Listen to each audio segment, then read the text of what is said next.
Hello there, Rick McCraw from the McCraw Performance Group. Welcome back to the channel.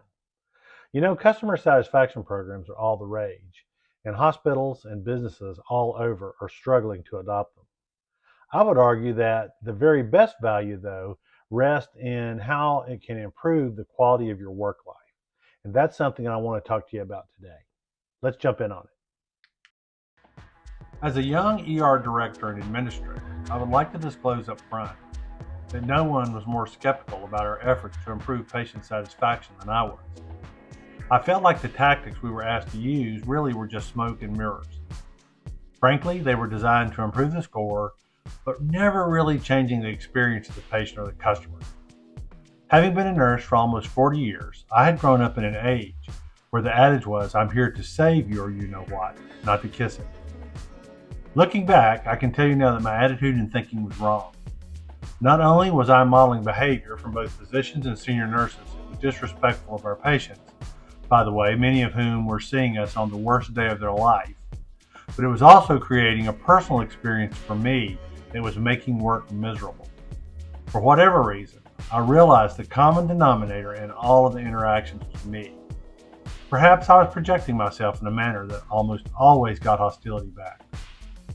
If you've seen some of my content before, you know I have incorporated many Eastern philosophies, specifically Aikido concepts, into my practice.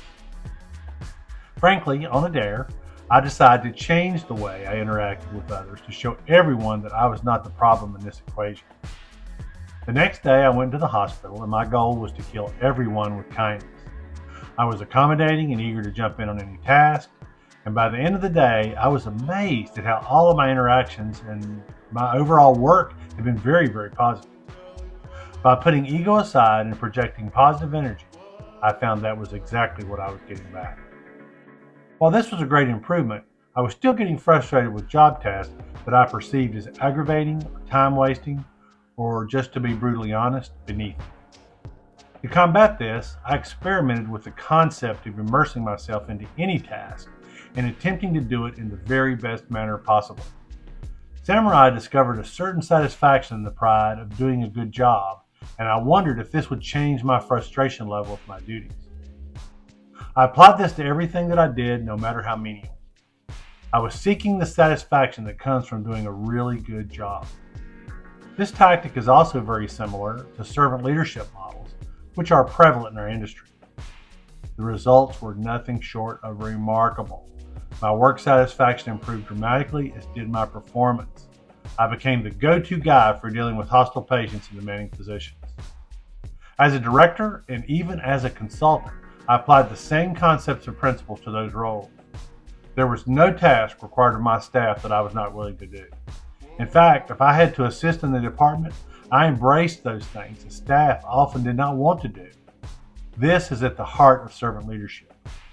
I had become a true believer.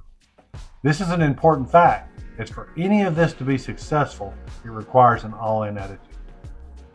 Most customer satisfaction programs tend to focus on the specific tactics to use to ensure staff are approachable and, most importantly, consistent in their interactions. Often there will be tactics that focus on responsiveness, follow-up, and the tracking of compliance. All good things to do. However, I found in my practice, both as a consultant and administrator, that what patients and families want is what I will call the experience trifecta. They want high-quality care, delivered in a high-touch manner, in a timely fashion. If you do not have all three, then your program just becomes service recovery. There is a set of best practice strategies that are tried and true. But I can tell you, if they are not delivered in a genuine and authentic manner, they will not generate the outcomes you're seeking. They cannot be delivered in this way unless staff sees the inherent personal value in performing the tactic. This is where connection to purpose comes into play. If, as staff, you resent the processes you are asked to use, then that resentment will fester and will become poison in your interactions. Same for your work. If you allow your reactive emotions to control you, this will become just one more reason you hate the place you work.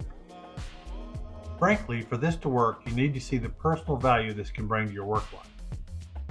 If any of what I have said in the video resonates with you, Try giving these suggestions an honest effort and see if the interactions you have do not improve dramatically.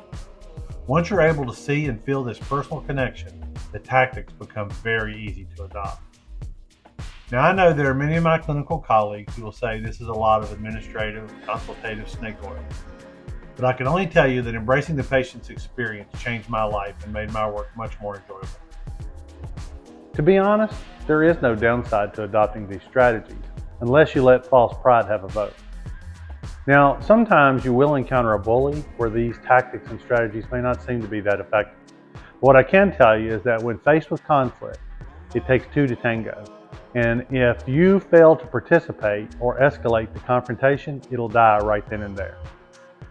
If any of this resonates with you, give me a call and let's talk about it, because I can share with you what has worked and what has not worked and some of the pitfalls that you can easily experience. Thanks for watching.